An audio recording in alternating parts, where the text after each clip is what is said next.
Okay, picture this. You log into work, and literally within the first 5 minutes, your inbox is just exploding. Your company messaging app is pinging off the hook, and that beautifully planned priority list you made for the day, yeah, it's already in absolute shambles. You end up spending the next 8 hours frantically putting out fires, just completely reactive. Now, I want you to contrast that with the elite performer in your industry. You know the one. They're incredibly calm, they consistently execute on high-level strategy, and they leave the office exactly at 5 with their most critical tasks completely finished. A lot of times we look at those top performers and think, well, they must just have better genetics for attention. But what if I told you that kind of elite focus is not a personality trait? It's really not something you're just naturally born with. It is a built system. So let's dive right into this explainer, because today we're breaking down a highly effective source framework designed to systematically train your professional discipline. So it really begs the question, right? Why do some professionals effortlessly execute on the hard tasks while the rest of us just kind of drown in digital distractions? Well, the source material we're unpacking today gives us a really fascinating answer through something it calls the Lotus Method. Now, I want to be super clear right out of the gate. We are not looking at this as just another generic life hack or some weekend motivation trick. No, we're translating this into a rigorous, highly actionable professional strategy. It's designed to build ironclad discipline right in the middle of the chaotic modern office. It's a fully structured approach to totally transforming how you interact with your daily workload. The Lotus Method breaks down into 4 non-negotiable pillars for a high-performance career. 1. Roots, which is your mental foundation. 2. STEM, mastering self-control. 3. Bloom, achieving deep focus. And 4. Thrive, sustaining your professional discipline. Let's jump into the foundation. Stage 1. Roots. Building your mental foundation. You know, just like a lotus needs strong roots anchored down in the mud, your elite discipline requires a rock-solid foundation. First up, you've got to find professional clarity. Ask yourself, why do I actually want to be disciplined at work? Because if your reason is just to get through the day, your discipline is going to be pretty weak. You need a real purpose, like earning that big promotion, or maybe just finishing your work faster so you can be fully present with your family in the evenings. You need a why that holds you steady when a task gets super uncomfortable. Second, you have to shape your environment. Discipline is not just about raw willpower, it's about your setup. If your phone is sitting face up on your desk, you are absolutely going to check it. Close those 70 open browser tabs. Clear the clutter off your physical desk. You want to make discipline easy by removing the distractions before they can even test your willpower. And third, start small. Small workplace habits create huge momentum. Knock out one tiny productive task first thing in the morning just to get the ball rolling. Moving on to stage 2, STEM. Mastering self-control in the murky, turbulent waters of the modern office. When hesitation strikes, the source material gives us a seriously tactical intervention. 5 seconds. That's it. That is all you have. When you find yourself staring down a massive, complex project, feeling that intense wave of overwhelm, your brain immediately starts making excuses. You overthink. You hesitate. You have to interrupt that pattern immediately. Count backward. 5, 4, 3, 2, 1. Move. Open the document. Type the very first sentence.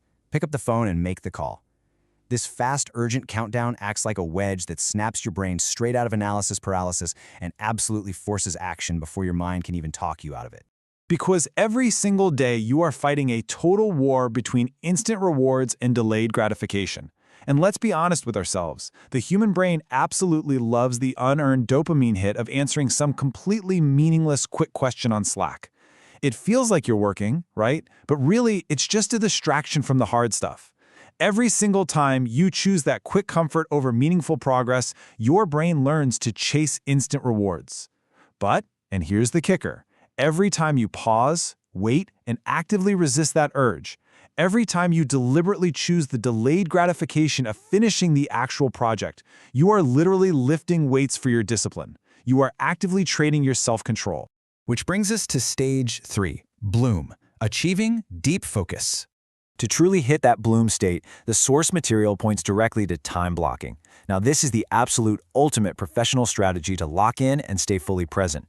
Instead of just working randomly and letting your entire day be dictated by whatever happens to land in your inbox, you proactively schedule specific, dedicated periods for focused work. And here's the absolutely non-negotiable part of this. During that block time, all notifications are completely silenced. Your phone is physically put away in a drawer. You are committing fully and exclusively to the single task in front of you. No multitasking, no quick little glances at the team chat, just deep, singular focus. And here is a truth from the material that totally redefines modern productivity. Focus isn't about working longer. It's about working without interruption. We have this, frankly, toxic modern work culture that constantly glorifies the 12-hour workday, the hustle, the endless grind. But true professional efficiency doesn't come from chaining yourself to your desk until midnight. It comes from ruthlessly eliminating interruptions. 2 hours of pure, unadulterated focus is going to yield vastly better results and move your career way further along than 8 hours of highly fragmented, distracted effort. And finally, stage 4, thrive.